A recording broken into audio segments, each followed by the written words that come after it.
Hi, fam. Welcome to the Midlife Podcast. We are so excited that you are joining us for this new podcast series specifically about relationships. We're so excited to help you grow in what it means to be made alive in Christ, which we believe means that you grow in communion with God, living in community with God's people, and being committed to the cause of the kingdom. Throughout this season, you're going to see a lot of different voices in and out of this podcast. But to start us off, we're going to kick off with our Q&A. So if you have been attending LifeGate, or if you're just catching up with us on the podcast, we hosted a Q&A out of our marriage series for the last 3 weeks.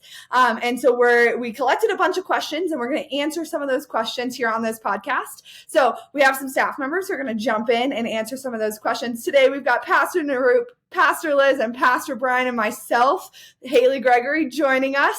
And so let's jump in and hear some of those questions that y'all had. All right, welcome back to another episode of the Made Alive podcast. This time, we're going to be chatting with Pastor Nirup, Pastor Bryan, and Pastor Liz with some Q&As that came in, some questions that came in from our Q&A this last Sunday in response to our marriage series. So, all right, guys, we're just going to jump in. These are some fun questions.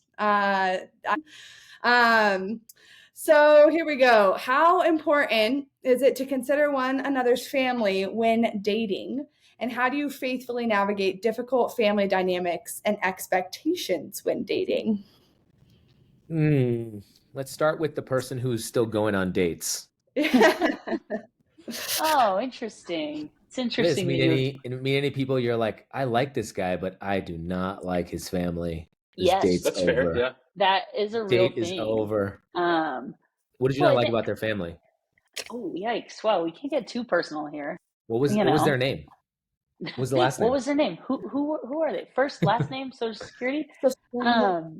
Yeah, I think it is really important. And I mean, obviously you can speak to what this means down the road, which I think is probably even more important. But I think the reality is that people's familiar relationships are reflected in the way that they date. They're reflected in the way that they live their lives. And so if you look at considering, what are the things that have influenced this person from the time that they were a kid, from the time that they were born, really into adulthood, that matters. And, you hear a lot right now in the world of, whatever psychology, at home psychology about attachment styles and things like that. But the reality is that is impacted significantly by family systems. But I think there's a difference though between like being wise and discerning about family systems and just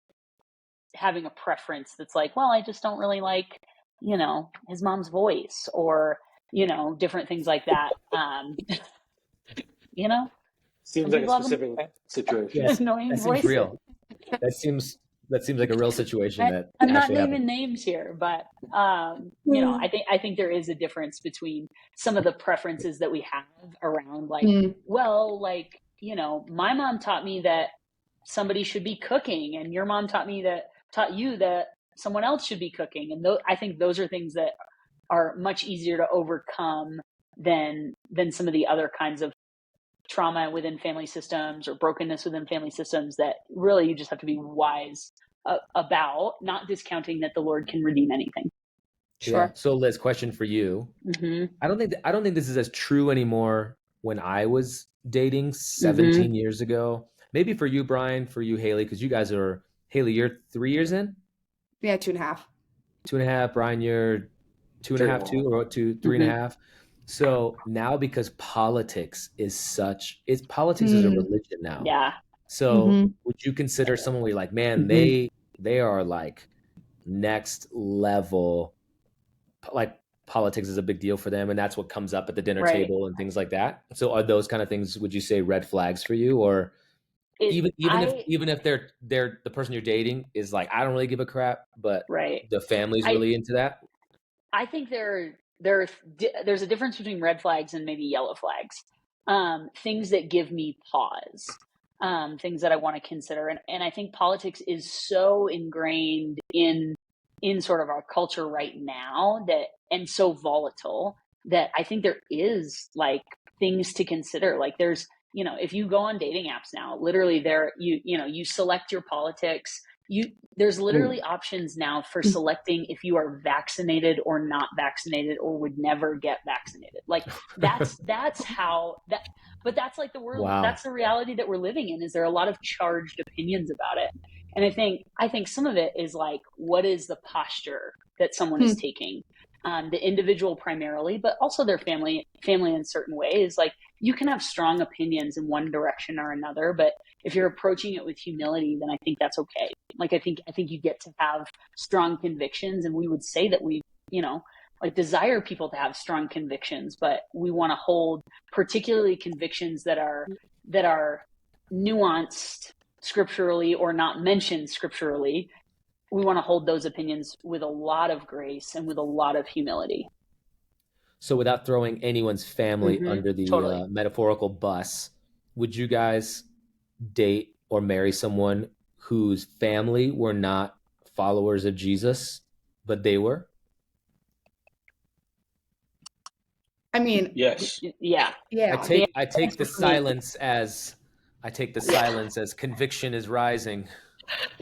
I think they probably felt awkward because they're married, but I'm just wondering if either of my in-laws are going to watch this. So, but, yeah, I'm texting it to them say, right now. Actually, if someone is following the Lord, has a relationship with the Lord, and their family does not, I think it is. Yeah, it's something that there will have to be a lot of conversations around. There have to be, but I think certainly that's not a deal breaker.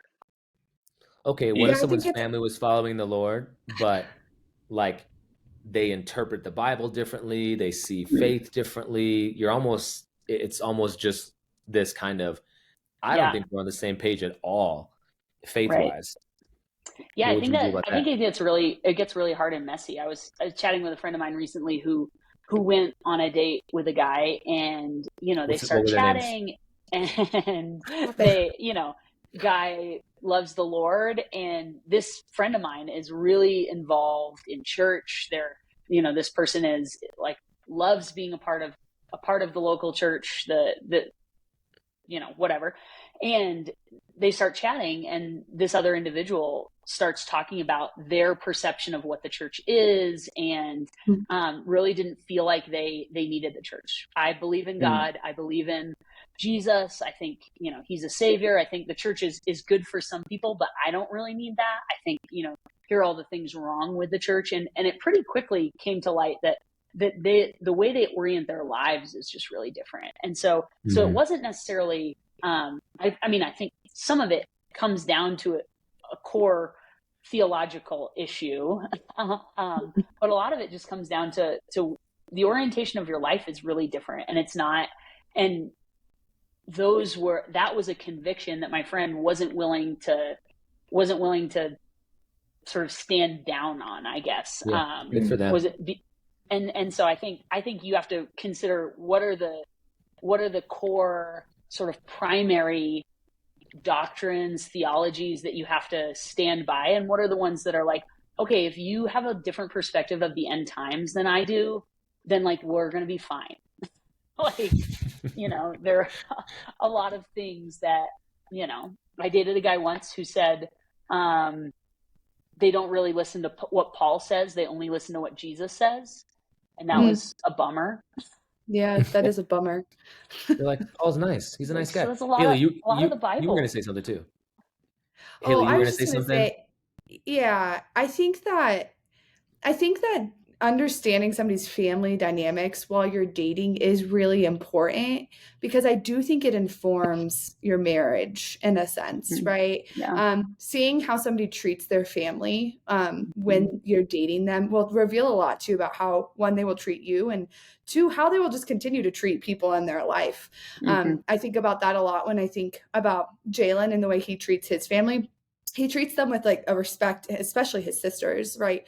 In a way that like I never, like Jalen's a different person around his family than I see him a lot of the time here in Colorado.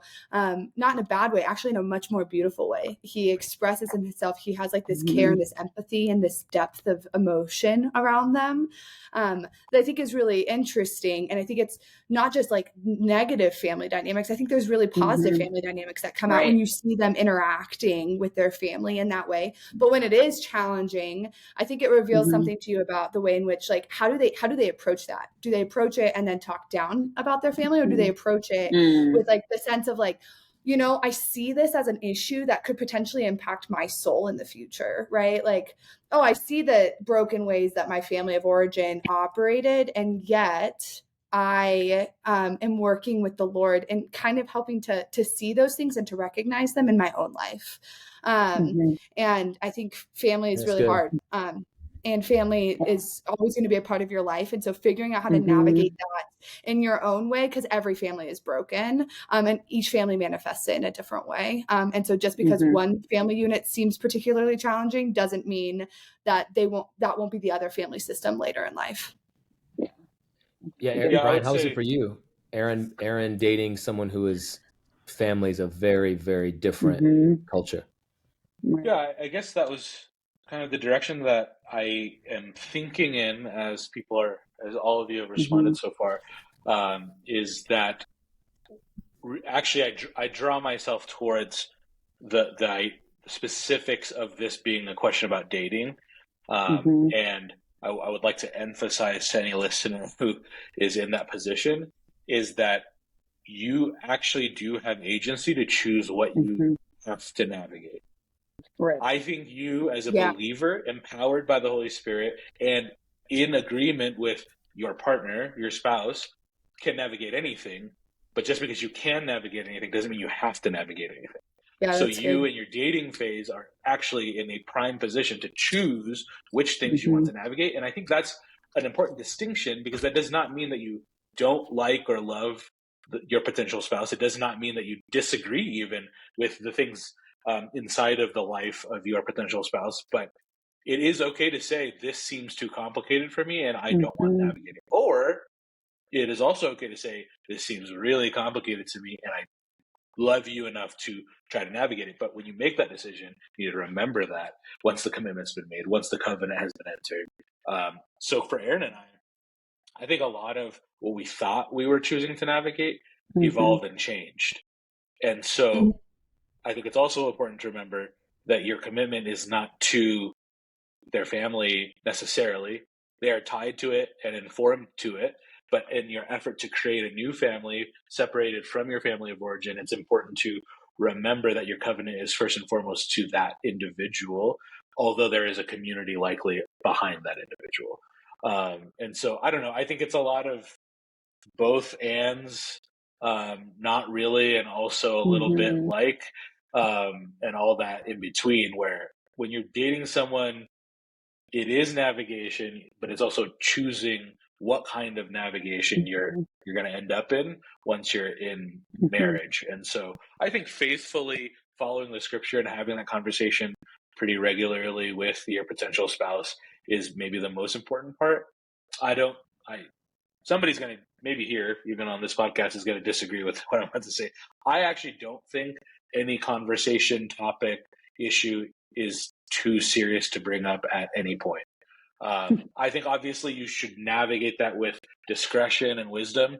But the sooner, I think within your first month or two, you can have every important conversation you need to have. And I think maybe the bigger issue is that we're talking about how do we consider, mother-in-law's voice versus are we considering what mother-in-law taught them about the Bible and what they've done with what they taught them. And so, even in that sense, choosing what to navigate is a discerning act empowered by the Holy Spirit. So, all right, y'all. The only other thing I would add is family is more than parents; it's also siblings. So, for me, if someone didn't get along with my siblings, and they didn't have to be best friends and go on walks together, not as if anyone in my family goes on walks, but because I'm so close with my brother and my sister, there had to be some type of friendship and civility at the minimal, because we're such a close, we're close siblings. So I think there's also the sibling effect inside of dating. So considering everything you guys all said, but also considering that's a good point. Yeah. All right, shall we move on to the next question? What does submission and leadership look like in dating?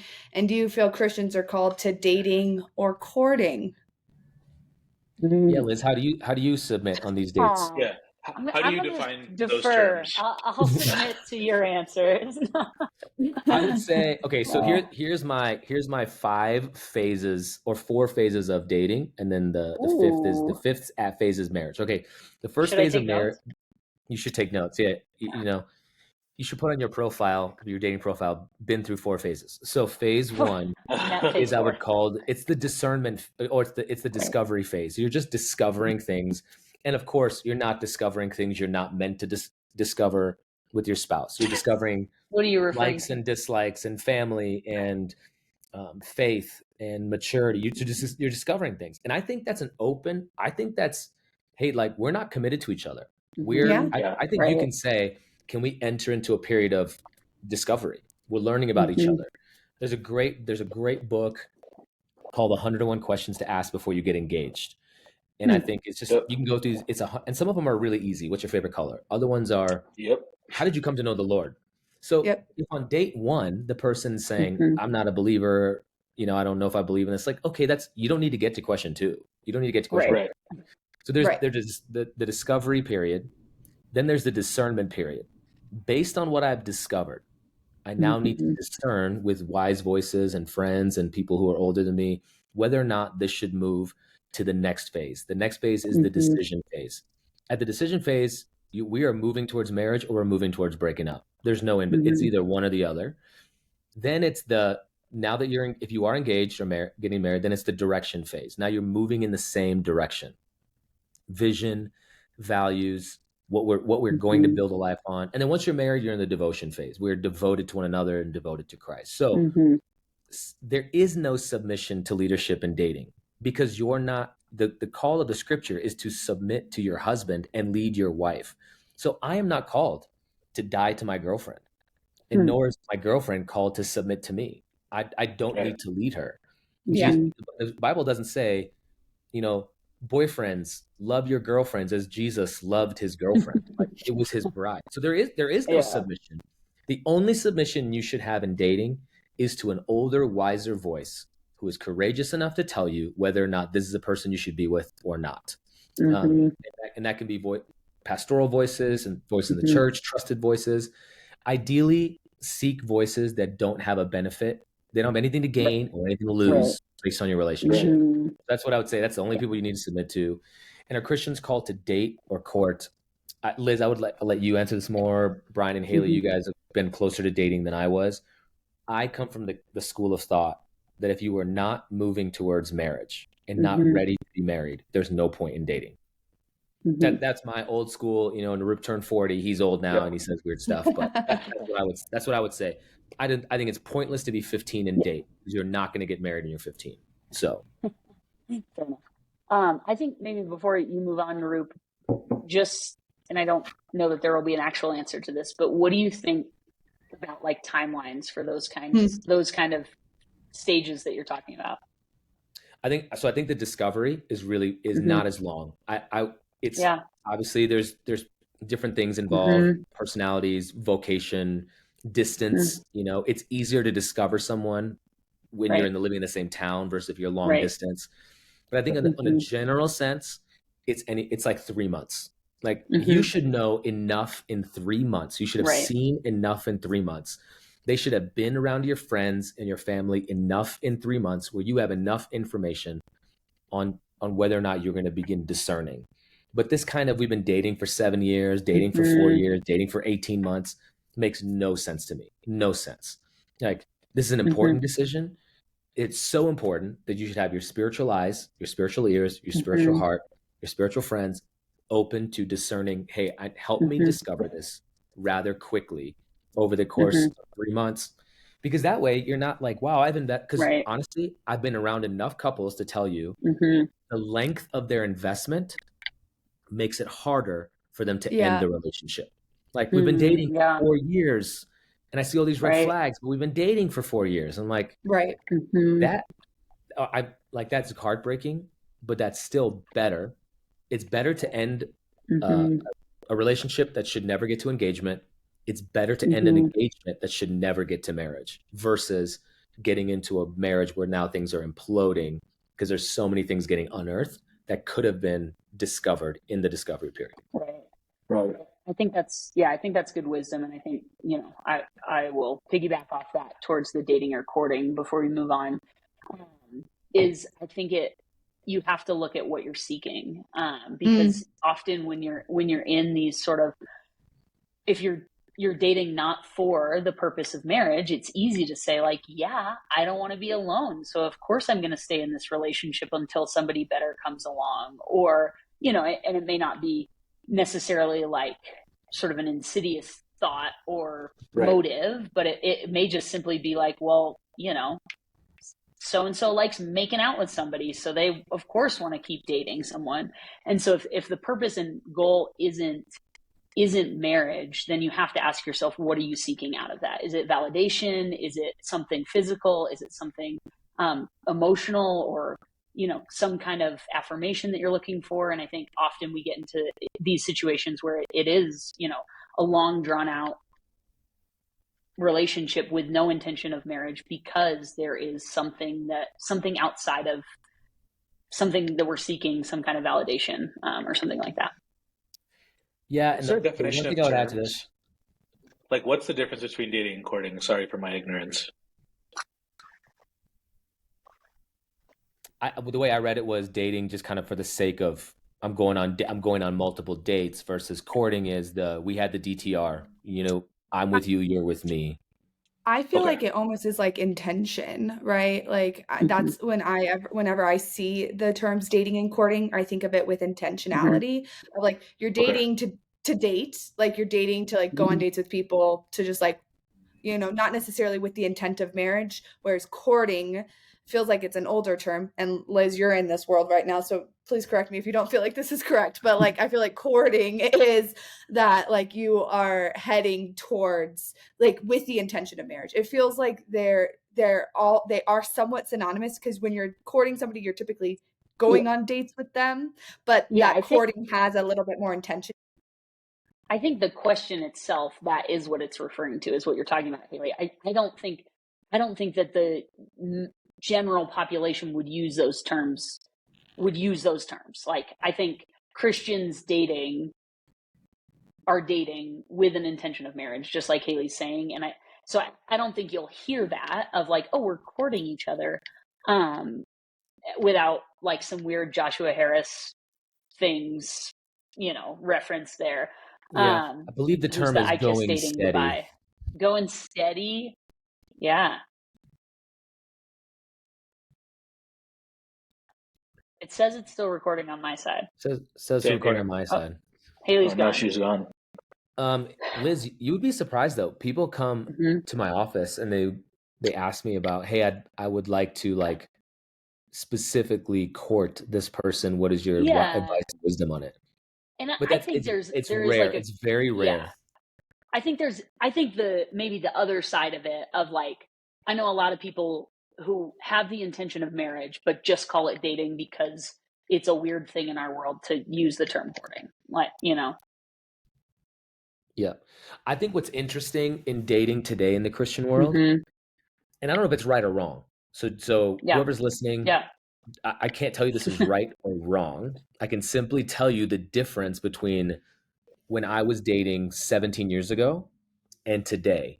17 years ago, if I told my friends, I'm going on 3 dates this week with 3 different girls, they would say that there's something not right about that. Right. Like, you should not be going on dates with 3 different people. But now I'll know single girls who are going on 2-3 dates in a week. And just like, it's almost like I'm just gonna throw darts on the wall, and whichever one sticks, let's see. And I don't know if that's right or wrong, as much as I would just, as in anything in life, seek the wisdom on what is the, because on a date, I don't care who you are. When you are on a date, you are for at least that hour putting on some kind of a performance. You want to be your best self. And you're like, wow, 4 times this week, I had to put on my best self to 4 different people.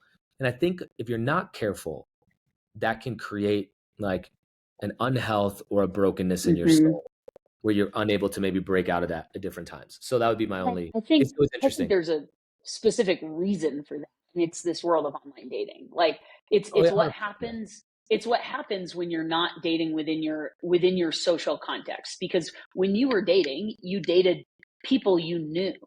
So, or people you had met, or people your friends knew. There's background and context. Now, the far and away, people are dating people they have never even met before. And so if a first date is, first of all, it's often different. And I think particularly when we're talking about the Christian world, and I think is often different than perhaps a first date where you're going into it where you already know a little bit about someone, you're already, maybe you've been talking, or like you're in a circle of friends together, you've hung out in a group. Because like even the difference between when I was dating in college versus now is significant, because it, when you wanted to get to know somebody, you hung out in groups with them, you like got to know them that way. And now you're just going from, I know nothing about you, let's get coffee. And so it is different. And I think what you're saying is important to reference, even though the reasoning is different, the reality isn't different, that like you are putting on this sort of your best foot forward in not a fabricated way, but in a sort of upped way that is damaging in a lot of ways. Exactly. And let me know if this, Haley, you're the English major. I don't know if it's a metaphor or a simile or an allegory. I don't know. But so I preach at our home church. LifeGate is my home church. They know my voice. And so when I'm preaching, I don't feel a pressure to be extra funny or to be extra convicting. I'm like, I'm preaching to my friends. And there's a relational equity here. And even if it was not as great as it would normally be, I know the love we have for one another. But there's weeks where I'm going to go preach at 4 different conferences in a week. And it's exhausting because every single time I have to put on another, the sermon is, I'm still trying to get to Jesus, right? I'm not talking about something that I'm not passionate about, but I'm like, I have to be funny. I have to be funny again. I have to do this again. I have to do this again. And it's exhausting doing that at that frequency versus going and preaching at my friend's church where I know them and they know me, or at our own church. So I wonder if there is a similarity in dating where you're saying, man, this is exhausting. How many families do I have to meet? How many times I tell you the same story or the same joke? And I don't know. I don't know what that pressure would be like. I imagine there's some kind of pressure there, but because the sample set for someone engaging you is different now. Where if you get to know someone in a context where you're both getting to know each other over a long period of time, you know, as friends, as people who are in the same community, however you get to know each other in the world, it's easier because they have months or years or many different interactions in order to judge you based off of, in order to discern, to discover you, whatever. But then when you're going out on a date, it's like, I need you to know all the important things about me, or like all the best things about me, because maybe you haven't experienced that. So if I have an off day on a first date, that's like, well, shoot, you just blew that because they have no other context for it. If you have an off day on a first date of someone you've known for a year, then it's different. Yeah. Haley, you were set up with Jalen, same community. Did you feel like a kind of an interesting or weird pressure, like, oh, I hope this goes well, because if it doesn't, then my friend set us up and I don't want it to be weird anymore around him? And Bryan, you weren't set up with Aaron, but you were in the same community. So did you feel any kind of a pressure dating someone in the same community, or was there a little bit more freedom because you had the same community? I'll let Haley describe her situation first. I would not. I'll explain mine after, Haley. Yeah, that's a really interesting question. And some of that requires context of knowing who my husband is, and the fact that like Jalen was coming into dating in Colorado much different than a lot of people, mainly due to his past, right? And so I think for me, like, I mean, we were set up by Trevor and Caitlin. And so for us, that, like, they had prepped us for, like, Caitlin was telling me, for 6 months before this actually happened. Right. And so they had been, and they were just dragging their feet. Let's be honest. If they're listening to this, they know that is true. Pause for 1 second, Haley. This is a global podcast. People are listening from all over the world. They don't know who Trevor and Caitlin are. Trevor and Caitlin were yes. Trevor was a mediocre, average at best pastor on our staff. Oh, shoot. Caitlin was his wise, godly, God-fearing, faithful wife, who we all looked at them and said, how did Trevor get that person? So now you guys have a context. Yeah, that is true. Yes, that is true. Yeah. So anyways, with that, I think that they were very intentional about it, right? Like it was not a flippant decision to set us up. It wasn't even cavalier. And so I think that our context is slightly different in that sense. But I don't think I ever felt trepidation about that, mainly because to be honest, any of the other people I've dated, like, we were in the same communities too and had similar friends and things and broke up and we're fine. Right. And I think that is just kind of the part of dating in the modern era of that. And not that it's not uncomfortable and not that there's not a season of discomfort in that, but I don't think I ever felt anxious about dating Jalen being in this community. I think I felt more anxious about dating him because everybody else knew who he was and I had no idea who he was. Like, everyone was like, oh yeah, he's the drummer. And I was like, I don't know who you're talking about. And so with that, like, I think that there was like this level of noticeability of him. And I just didn't know. I wasn't as connected in the circles that he was connected in. Truly, we didn't have a whole lot of mutual friends. Bryan is probably the closest mutual friend and Kyler. So Bryan on this podcast was probably our closest mutual friend outside of the couple that set us up. So. That was really good. I think, yeah, that's probably something that my wife, Erin, interacted with as well, is the idea of like, oh, everybody knows who he is and I don't. But yeah, I'll clarify. So I was going to say I was going to push back, but I guess it's not a pushback. I'll clarify that Erin and I were not set up, and we technically were not in community together. And so this will be my soapbox to mention that there is a very fine line of what kind of proximity you want to someone.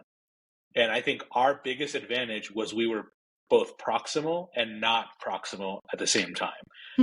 It was just enough to know who each other were, but we didn't know a bunch of things. So it kind of almost saved enough of the discovery for the actual kind of dating, courting, whatever you want to title it, process.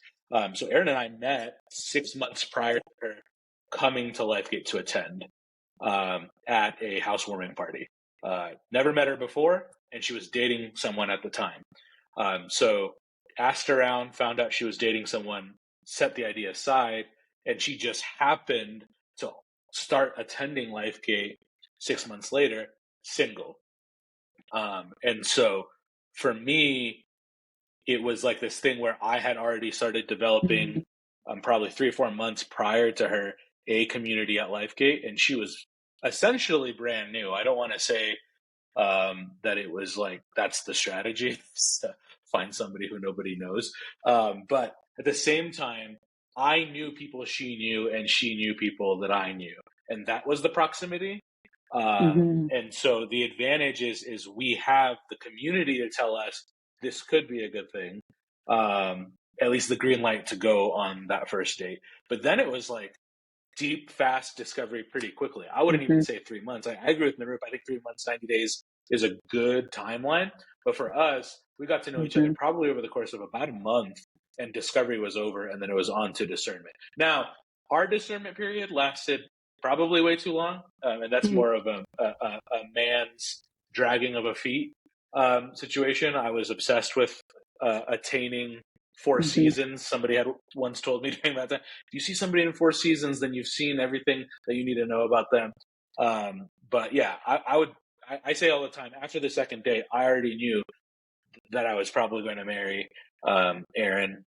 But yeah, I mean, I guess the funny part of the story, more anecdotal than just me responding, was on our first date over spicy Thai food, of which I didn't know was too spicy for her at the time. She's holding back tears. And my very first real question to her, past like, how are you doing? How are things going in your week? Was, what are the dysfunctions from your family of origin that you don't want to bring into your future marriage? And that was the first question. I was Bryan started. I'm guessing a video where you eat spicy stuff and you ask hard questions. Yes. Bryan started that. He started the trend.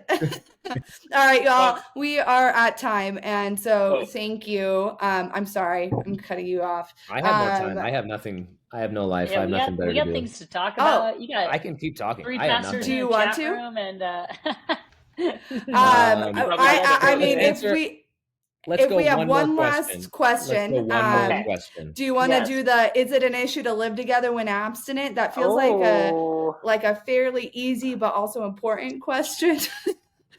Yeah. Wait, what's the question? That's great. Is this one will stick to dating? So it's live great. together when abstinent. Mm-hmm. Okay, let me give my quick, high-arching theological answer, and then you guys can answer this. Is it technically a sin to live with someone and not touch them? No, it's not technically a sin. But we are not in the business of managing behavioral technicalities. Sin technicalities. That's good. Because the heart of the gospel is to be in communion with God and with his people. Part of dating and marriage is to guard and protect the reputation of the person you are guarding and to care what other people care. And you don't get to play the card. If you're dating someone and you're living together, you're going camping because apparently no one gets erections when they go in tents. You get them in hotels, but you don't get them in tents. It's fascinating. It's fascinating. So you can't pull the card and say, well, who cares what people think? Why do people care about what I'm doing? If you are a follower of Jesus, your reputation, the reputation of the church, and the reputation of Christ matters. And so as a person who's dating someone else, you want to guard and honor their reputation, that no one ever thinks anything other than, man, the person I'm dating is honorable and they have integrity and they are pure and they are holy, to the way I talk about them, the way I speak to them and around them, and the way I present them in public matters. And so I think it would be almost impossible to live with someone else of the opposite sex whom you are dating and try to convince anyone that nothing is happening there, and you are putting that person's reputation like under the bus. And I would say that is not honoring the heart of God. I think just practically speaking, I would ask you how you define abstinence. I think if your definition of abstinence is simply no intercourse, then I think there are other conversations to be had as well. Right. Yeah. I agree with both the questioning of the definition of abstinence and Nirup's high theological point. So I'll wrap us up with a funny story. We were still in Cherry Creek High School, we being LifeGate, and both Aaron and I were fairly new to the church, still within a year. And in an effort to protect my reputation, her reputation, and the reputation of the church. And I think I took it to a legalistic level. But I remember Jim Barnard and Nirup both made fun of the situation and asked questions about it. But one of Aaron's bucket list items was to go to New York City during Christmas time. And so we left on a 16-hour trip where our flight left at like 4 a.m. I did not stay over at her house with her roommates. I came and picked her up, even though that probably would have been permissible and everyone around me probably would have understood.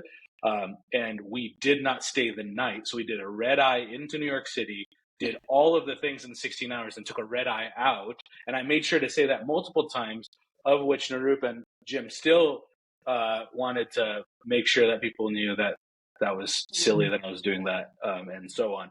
But the point was, to the furthest extent that I possibly could, wanted to protect our reputations. But also it was probably could have waited that trip, but I was young and poor is the other thing. When you're young and poor, you take red eyes, and Southwest sends out like, here's the deal of the month or whatever. $29 flight. Yeah. Yeah, exactly. You take every opportunity you can. And so that's less maybe a story about abstinence. It is abstinent, but more a story about like you can do it. You can do all these types of things, but you often have to do it to great lengths. And so again, we come back to like, I guess if you want to check in with us and say it's more than just intercourse, we don't touch each other at all, and you can somehow prove that. I don't particularly want to measure that metric, but maybe Kyler Kriegel does. And he'll track it on a spreadsheet, and we can be sure that you're living together and being abstinent. But I don't think that's the heart of the gospel. It's not the point for us to be managing that, like Nirup said. And so for us, Nirup has his 4 options. And I think the 4 options when you're in that situation is a valid thing to remind people of. So really quickly, could you just run those, Nirup? And then I think that's our time. Yeah, if you're living together, either break up, either, live together and don't touch each other, but good luck guarding your reputation and not touching each other. Keep doing whatever you're doing. Who cares what God says? Do your thing. Or get married. Move in the direction, like confess, repent, move in holiness, get married, let God honor your marriage. So, yeah. Yep. Very good. All right, y'all. Thank you for taking the time to answer these questions. Appreciate all of you. And we'll talk again later. Thanks.